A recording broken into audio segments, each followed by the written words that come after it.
In today's video, I want to briefly introduce you to our Retropie unit. This is just a quick video. This is not the official video, but I just wanted to show you what you would be getting with this product.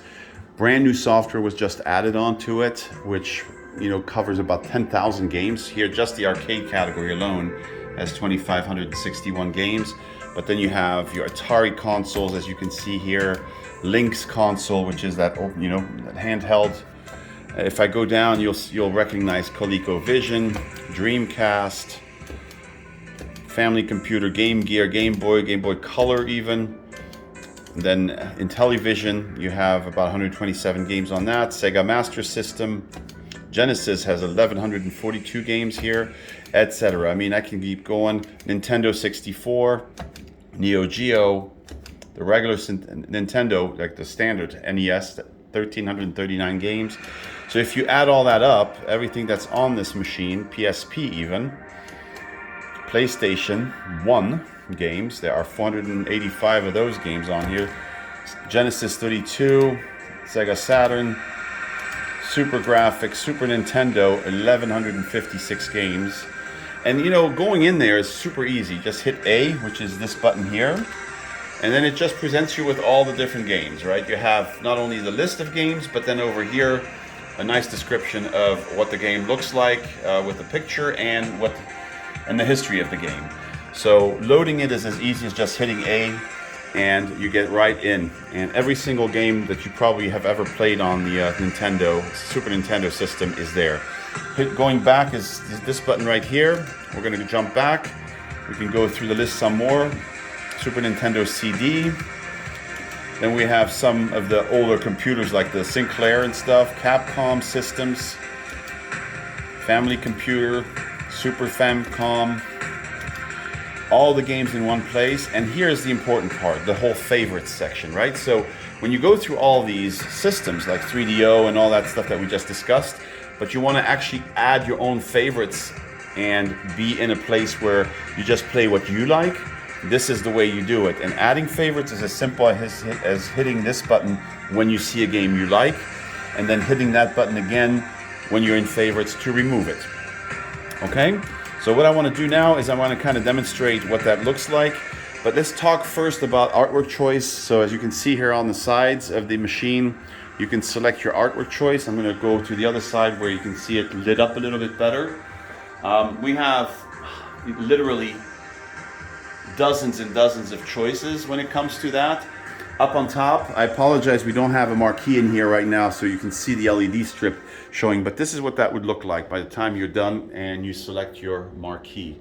It's pretty neat looking. Here you go. It would actually look colorful and beautiful like this, backlit.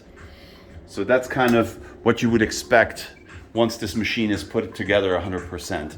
Another thing that I wanted to point out in terms of quality of build, this is made out of metal. This is not plastic, this is not wood, this is metal, and it's really light, and it opens up so that you can get to the bottom of these controls if you need to fix something or exchange it. The joysticks are high quality as well. Coin door accepts 25-cent quarters, but you don't need to because you also have the coin button up here. Yeah, so that's about it. So let's go right in here and see if we can actually launch a game.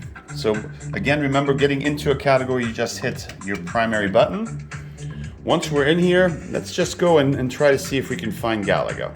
All right, so here's your Galaga. Sorry, you can't see it very well here. Here you go.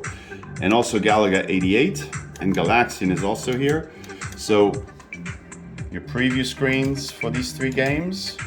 I'm going to go ahead and just load our classic Galaga game, and that's being done right here. So you will see that it doesn't take very long. Excuse the glare in here. It's obviously a bit of a problem. So these games all use the original ROMs. So it's not like you're playing an offshoot of this game. This is really the original arcade game, the way it was made back in the day. So here we go. All we need is add a few coins. See, I'm doing that right now. Now, if you want to play one-player game, you push this button. If you want to play two players, you push this button here. So it's that simple. When you receive your machine, we'll have a legend up here pasted on this machine that tells you which buttons use what. That's going to be very useful as well. So let's get started. One player game. The volume controls, by the way, can be adjusted by opening up the front and getting in there. Yeah, well, I'm gonna shoot here. There you go. Difficult to videotape and play at the same time, but I will give it a try. But very fluid, very colorful. And you can see when you play a game like this, you have bezels on the sides to show how that actually looks. These were made for vertical machines, and so that's why it looks the way it does. Let me actually show you an example of a game that utilizes the entire screen. So here you go. This is Ghouls and Ghosts. And this thing uses a lot more real estate, as you can see. It's not 100% using the entire screen, but it uses a lot more. It's going through its initialization process. Usually takes a few seconds, and there we go. So this is the beginning of that game. Let's see if I can add a few coins, and let's get started. So yes, here we go.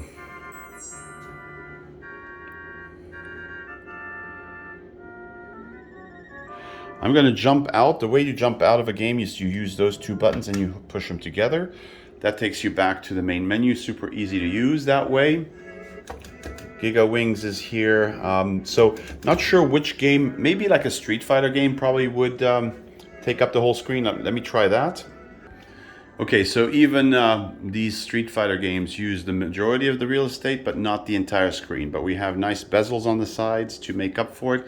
So there might be some games that utilize everything, but as you can see, the majority of these games back in the day during the arcade years were not quite as big as our elongated 16:9 screens we have right now. Okay, something I didn't mention, and I think is important to consider when you look at this unit, is the fact that it's running off of a Raspberry Pi 4 Plus and with 4 gigabytes of memory. So that's more than enough to run everything that's on here at a decent speed and nice and fluidly.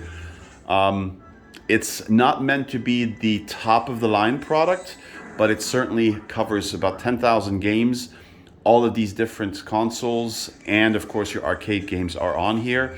So sturdy setup because it's not Windows based. So if you have a public setting where people come in and out, this is a much better setup than if you have a Multicade that's based on Windows, the operating system. Okay, so that's pretty much it. That's what I wanted to give you guys a quick glimpse of what this machine is all about. We'll do another video when it's, you know, put together 100%, but this was just a quick intro. Thanks.